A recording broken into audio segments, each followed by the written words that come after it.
A letter to my wife's donor family. It has not been easy to figure out what to say to you. I don't believe language is capable of grasping the extent of my gratitude or emotion. However, I've decided that the best way to thank you is to tell you about one life that Amy saved. Carrie sat with anticipation for over a year, wondering if we might learn anything about this mysterious person that gave us the amazing gift of life. Carrie's reaction when she began receiving your letters was an eruption of excitement. Through your letters, we learned that Amy excelled in every one of her roles. She was an exceptional woman, a loving mother, a model sibling, and a daughter that made her parents proud. She was surrounded by a caring family that supported her every cause and loved her unconditionally. We are humbled by each new correspondence with you and by everything we learn about her. As I write this, it's clear to me that none of this is fair to your family at all. Carrie's doing everything she ever wanted to, while you and Amy no longer have that privilege. I pray that knowing about Carrie's success brings even a sliver of comfort to you. I pray that it might ease your pain, even if only by a little bit. I do not believe that there is anyone more deserving of a second chance at life than Carrie, and I hope that she makes you proud. She often talks about how she is supposed to live her life, and she has a pretty good motto: live like your donor is watching.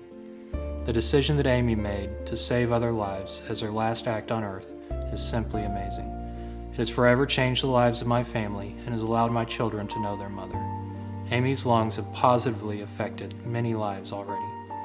They have allowed Carrie to inspire other people who are going through the transplant process. She regularly meets people at the hospital who just cry with her when they hear her story.